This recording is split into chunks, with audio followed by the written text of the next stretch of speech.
जय श्री कृष्णा स्टूडेंट्स।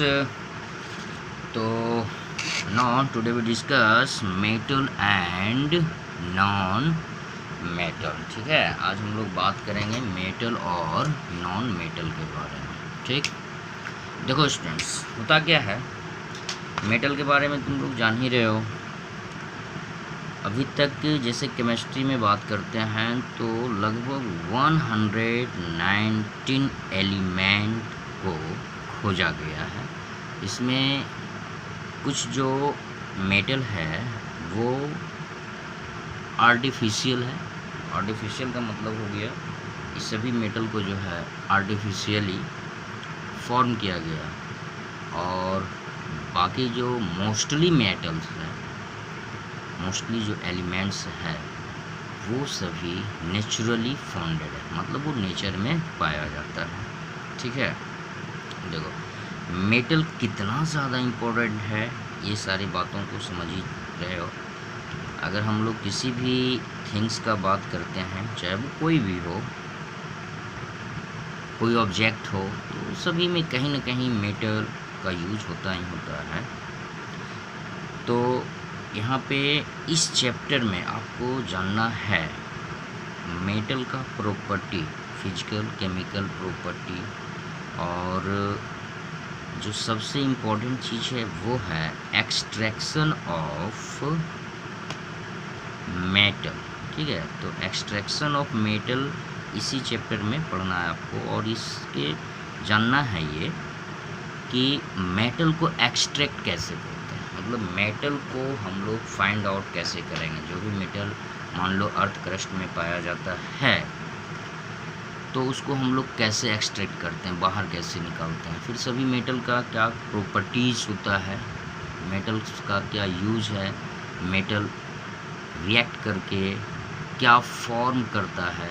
तो ये सभी बातों को तुमको इस चैप्टर में जानना है। ठीक है स्टूडेंट्स, तो देखो सबसे पहले हम लोग बात करते हैं फिजिकल प्रॉपर्टी ऑफ मेटल। किसका बात करना है? फिजिकल प्रॉपर्टी ऑफ मेटल का। ठीक है, देखो physical property of metal, physical property of metal. ठीक है, मेटल का क्या क्या फिजिकल प्रॉपर्टी होता है ये जानना है। ठीक, देखो जो फर्स्ट पॉइंट है वो है तुम्हारा सॉलिड या फिर तुम कह सकते हो हार्डनेस।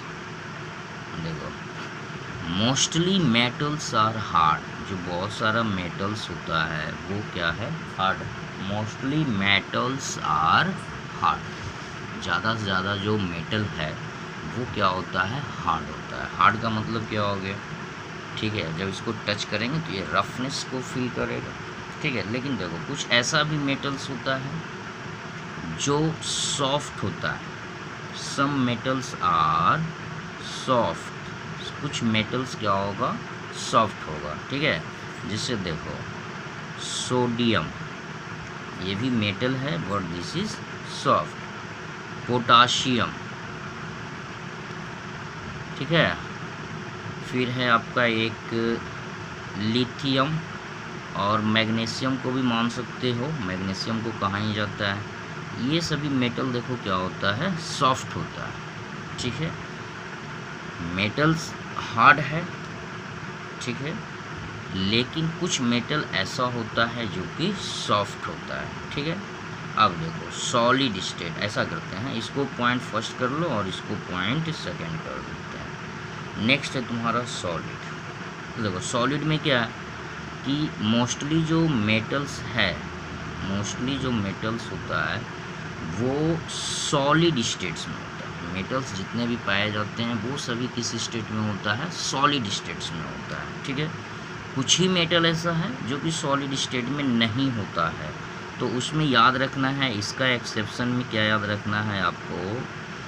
मरकरी, जिसको पारा कहते हैं, और इसका सिंबल क्या होता है? H। ठीक है, ये एक ऐसा मेटल है जो कि लिक्विड स्टेट में पाया जाता है। ठीक, नेक्स्ट प्रॉपर्टी आपको जो याद रखना है वो है आपका सोनोरिटी या फिर सोनोरस।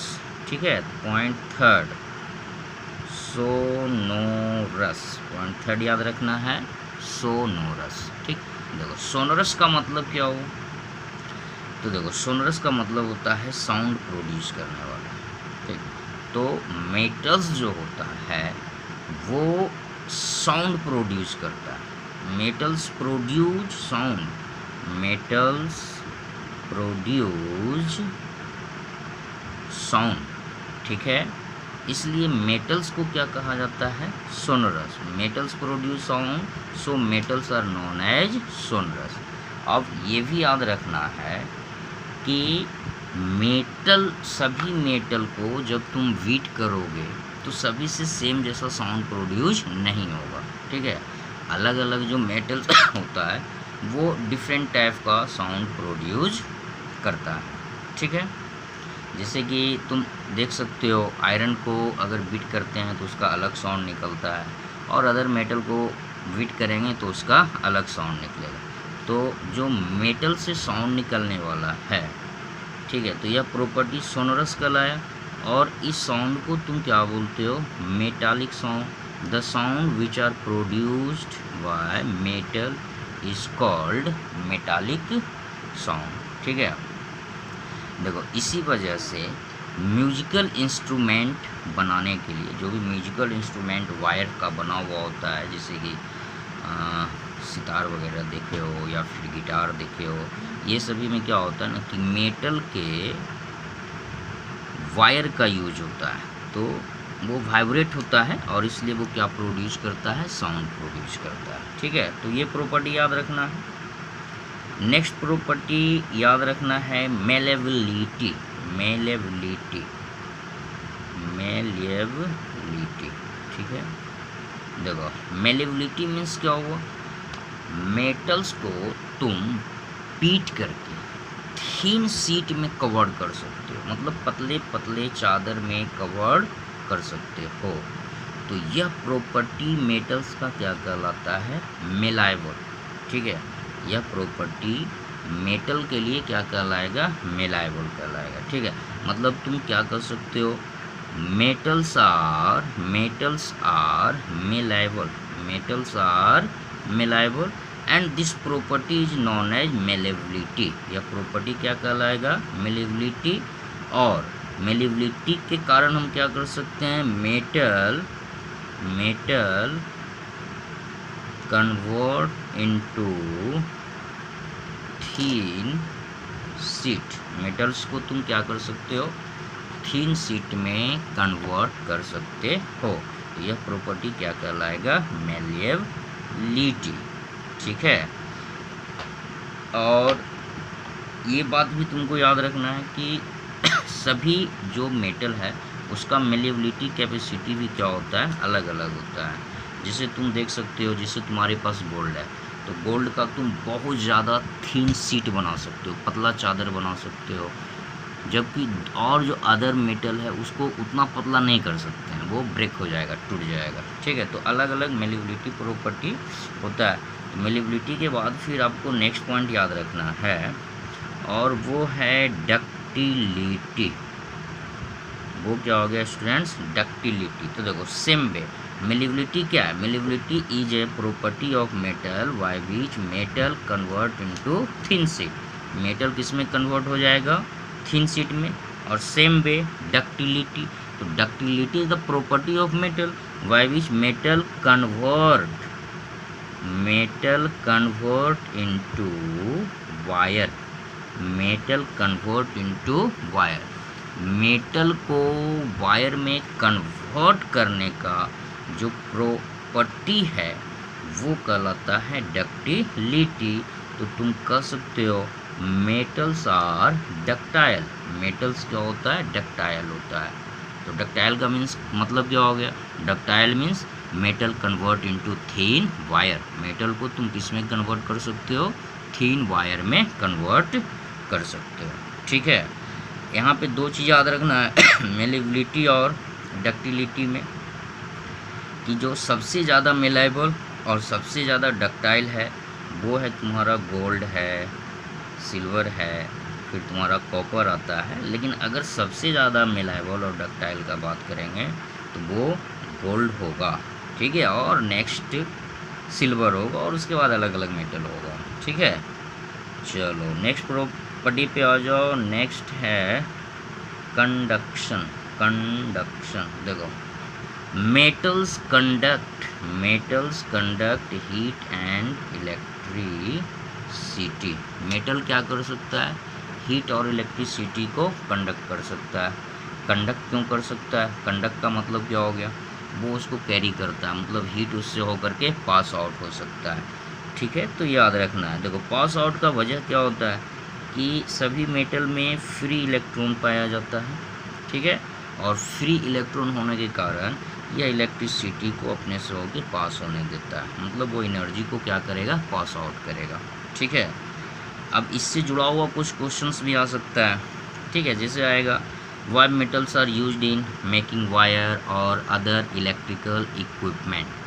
मेटल का यूज़ जो है वायर बनाने में या फिर अदर इलेक्ट्रिकल इक्विपमेंट बनाने में क्यों करते हैं?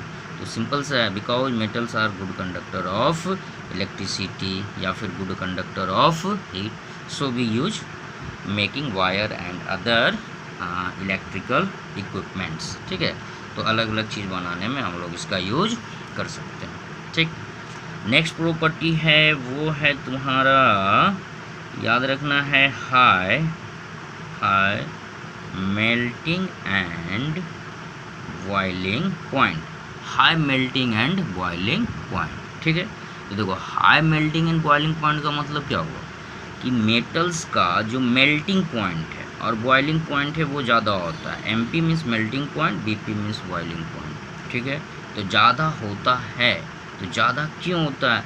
तो देखो मेटल्स का जो पार्टिकल्स है वो क्लोजली पैक्ड होता है। मेटल का पार्टिकल्स क्या होता है? क्लोजली पैक्ड होता है, ठीक है।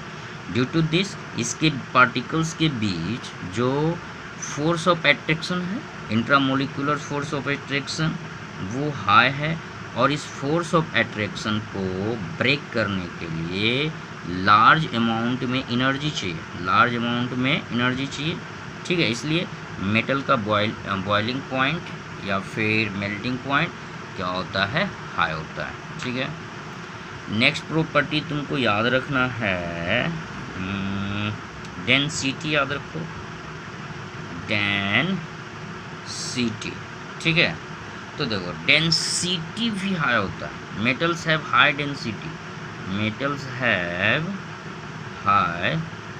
डेंसिटी, मेटल्स का स्टूडेंट डेंसिटी भी क्या होता है? हाई होता है। इसका डेंसिटी भी ज़्यादा होता है, ठीक है। तो देखो इसका डेंसिटी हाई क्यों होता है? ज़्यादा डेंसिटी होने का काउज क्या है? तो देखो एक्चुअली होता क्या है, इसके पहले पढ़ चुके, मेटल सॉलिड है, मेटल्स हार्ड है, दैट मीन्स इसका जो पार्टिकल्स है वो क्लोजली पैक्ड है, ठीक है। तो इसलिए इसका डेंसिटी हाई होगा। डेंसिटी का मतलब हो गया number of particles present in unit area. Unit area में, यूनिट वॉल्यूम में जो नंबर ऑफ पार्टिकल्स होगा वो उसका क्या कहलाता है? डेंसिटी कहलाता है। और इसका डेंसिटी क्या होगा? हाई होता है, ठीक है। तो ये बात हो गया। देखो इसका स्टेट हो गया, सॉलिड स्टेट में पाया जाएगा, हार्ड होगा, कुछ सॉफ्ट भी होता है, कुछ लिक्विड में जैसे कि मरकरी हो गया, और मेटल्स क्या हो गया तुम्हारा? हार्ड, लेकिन कुछ मेटल सॉफ्ट है, ठीक है। सोनरस हो गया, मेलाइबल हो गया, डक्टाइल होता है, हीट इलेक्ट्रिसिटी को कंडक्ट करता है, हाई मेल्टिंग पॉइंट होता है, हाई डेंसिटी होता है, और लस्चर्स। पॉइंट नंबर 9 एक क्या हो गया? लस्चर्स। देखो लस्चर्स मीन्स क्या हो गया? Metals are lustrous, that means metals have shining surface. Metals में क्या होता है? शाइनिंग सरफेस होता है, और different metals have different shining surface. सभी मेटल का अपना अपना लस्चर्स होता है, ठीक है। कोई भी जो मेटल है, तुम किसी भी मेटल को देख सकते हो, सभी का क्या अपना अपना लस्चर्स है, अपना अपना चमक है। तो इसमें स्टूडेंट्स क्या होता है? सभी का शाइनिंग सरफेस होता है। क्लियर? बात आ गया समझ में? अब देखो एक चीज़ और याद रखना है, पॉइंट नंबर 10 भी जान लो, वो है तुम्हारा tensile tensile strength, tensile strength देखो, मेटल्स का जो टेंसिल स्ट्रेंथ है वो काफ़ी स्ट्रॉन्ग होता है, ठीक है। मेटल्स का जो टेंसिल स्ट्रेंथ है वो काफ़ी हाई होता है, ठीक। इसलिए मेटल का यूज़ जो है हम लोग बड़े बड़े मैन्युफैक्चरिंग में करते हैं, बड़ा बड़ा जो स्ट्रक्चर्स है, बिल्डिंग्स है वहाँ पे, या फिर जैसे पुल बन रहा है, वैसे सब जगह इसका यूज किया जाता है, ठीक है। इसमें देखो एक बात याद रखना है कि सभी मेटल्स का टेंसिल स्ट्रेंथ जो होता है वो हाई नहीं होता है। जितना भी तुम्हारा सॉफ्ट मेटल है, सॉफ्ट मेटल मीन्स हो गया सोडियम हो गया, पोटेशियम हो गया, ये सब का टेंसिल स्ट्रेंथ हाई नहीं होता है।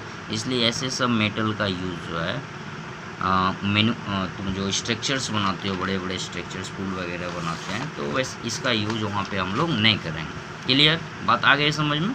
अब देखो नेक्स्ट पॉइंट पे आ जाओ, और तुम्हारा नेक्स्ट पॉइंट है केमिकल प्रॉपर्टीज। तो इस चीज़ को ध्यान से थोड़ा समझेंगे, केमिकल प्रॉपर्टीज, ठीक है। केमिकल प्रॉपर्टीज ऑफ मेटल, कि मेटल का जो है केमिकल प्रॉपर्टी क्या है, इस चीज़ को स्टूडेंट्स तुमको जानना है, ठीक है।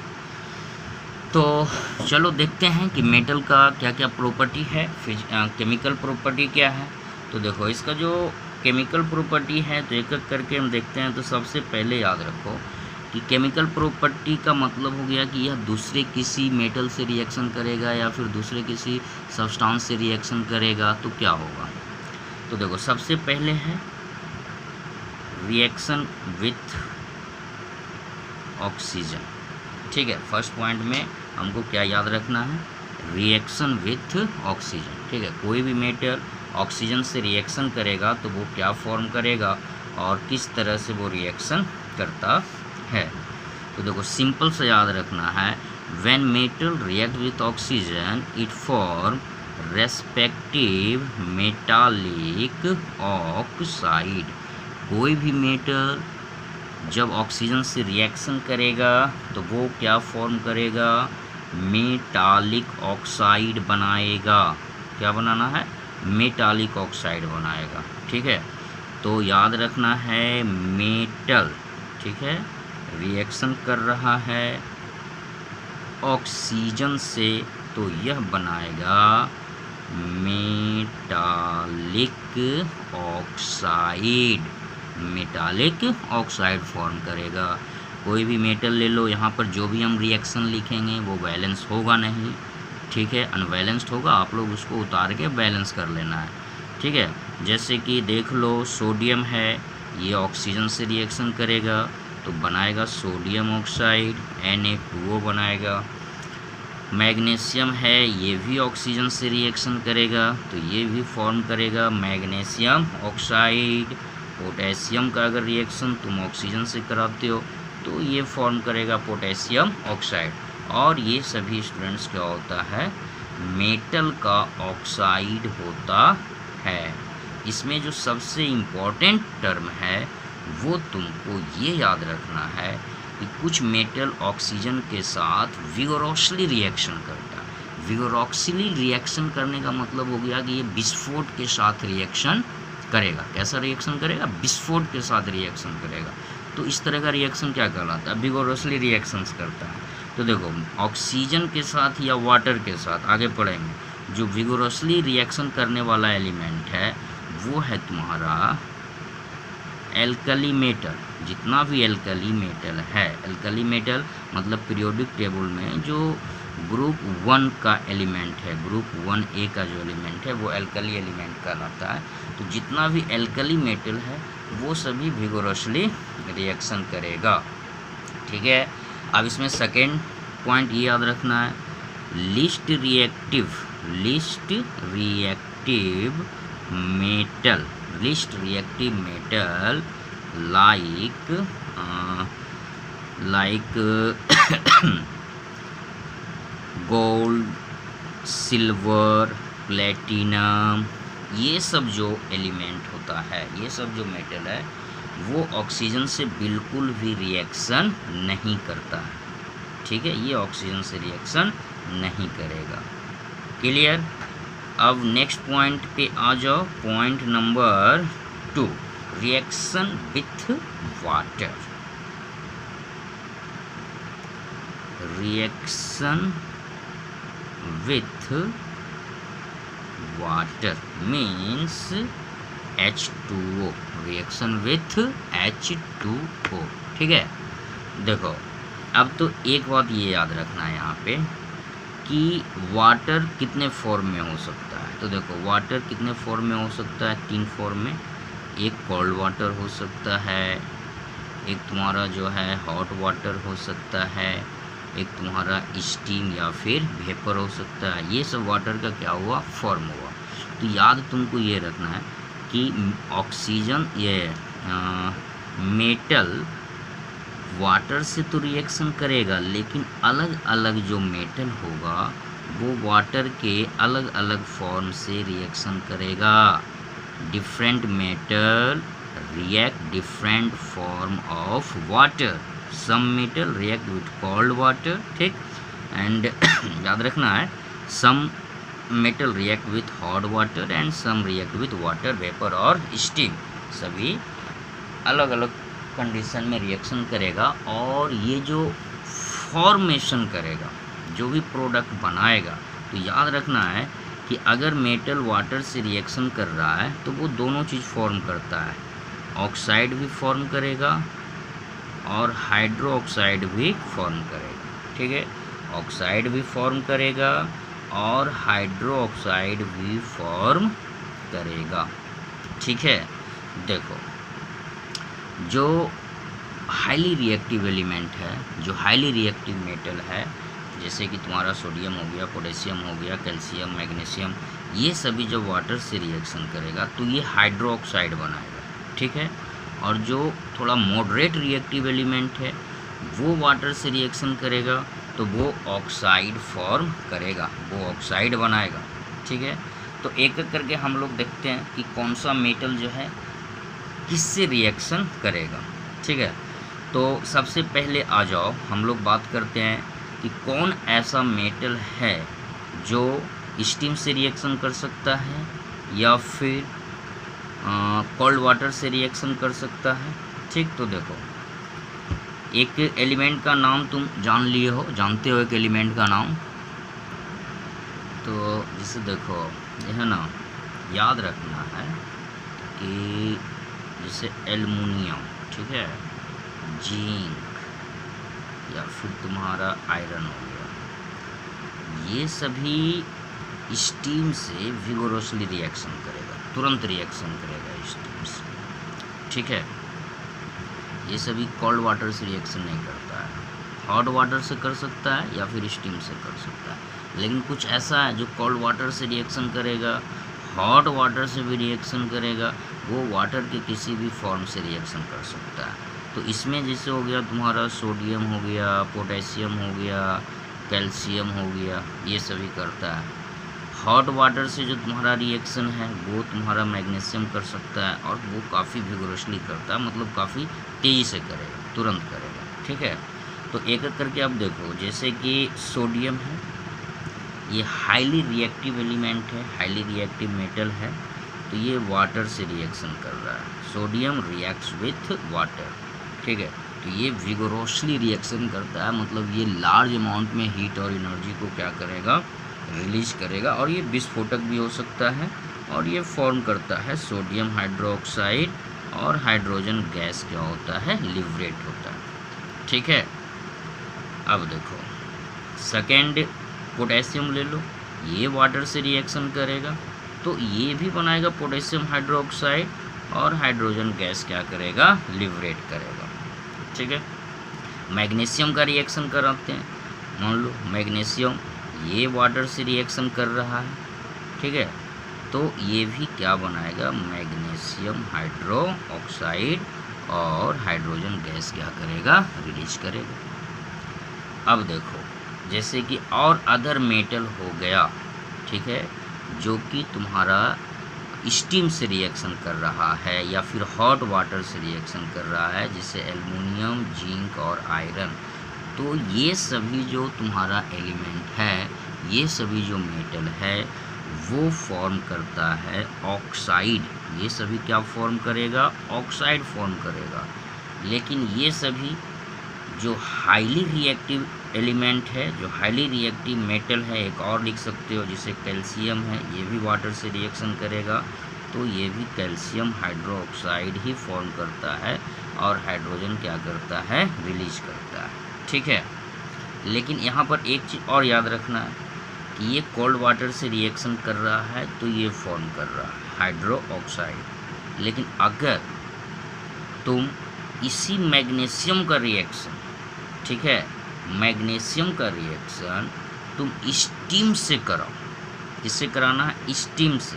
मैग्नीशियम का रिएक्शन स्टीम से कराएंगे तो वो ऑक्साइड फॉर्म करेगा। ये याद रखना, ये कंफ्यूजिंग होगा।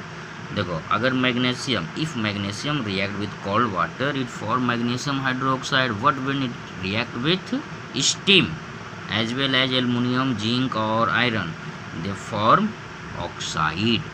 क्लियर?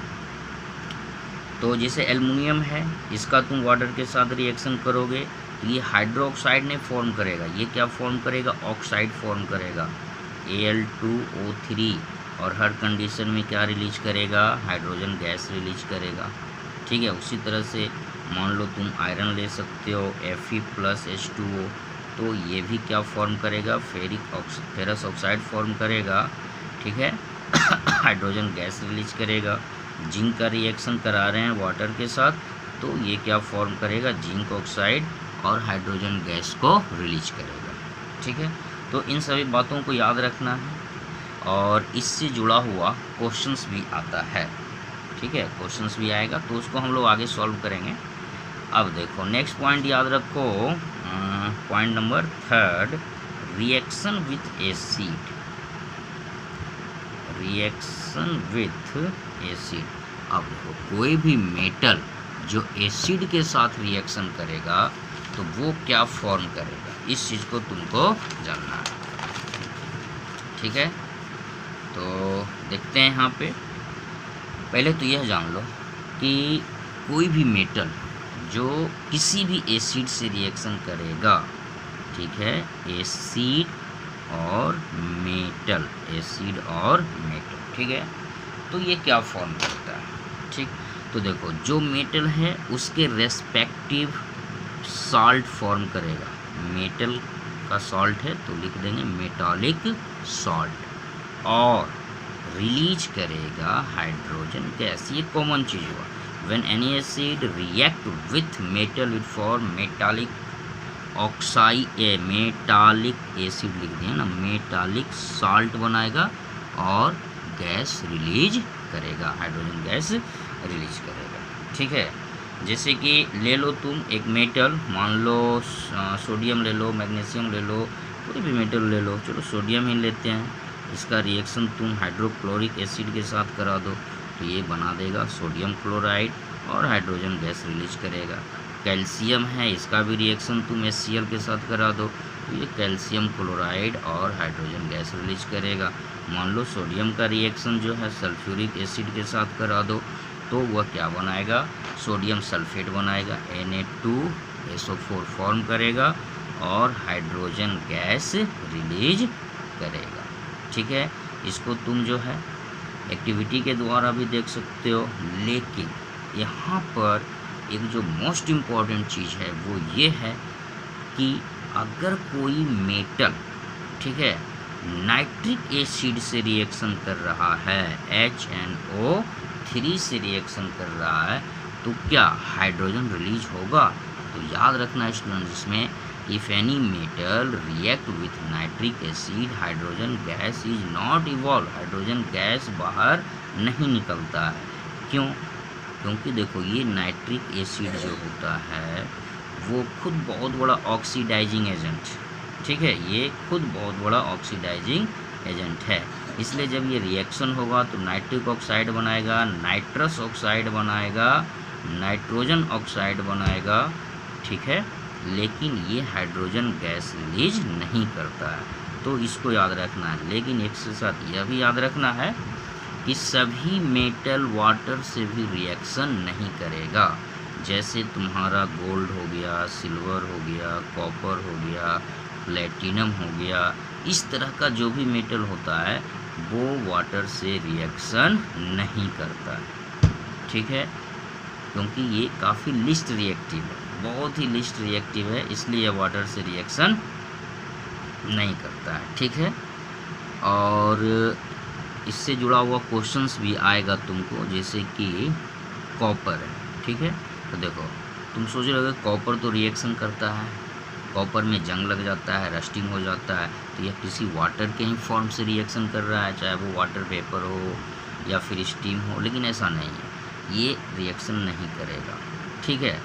लेकिन अगर तुम काफ़ी लंबे समय तक कॉपर को एक्सपोज करके रखते हो, एक्सपोज मीन्स ये जो है वाटर के कांटेक्ट में काफ़ी लंबे समय से है, तो यह धीरे धीरे रिएक्शन करना शुरू करेगा, लेकिन फाइनली जो फॉर्मेशन होगा वो क्या होगा, सेम चीज़ होगा, साल्ट ही बनाएगा और हाइड्रोजन गैस ही रिलीज करेगा, ठीक है। तो इस बात को याद रखना है, और कुछ पॉइंट इसमें जो बच गया है तो हम लोग उस पर कल बात करेंगे, ठीक है। ओके, आगे पढ़ लेना है आपको, और चैनल को सब्सक्राइब करो, लाइक करो और कमेंट भी करो। Okay students, bye bye.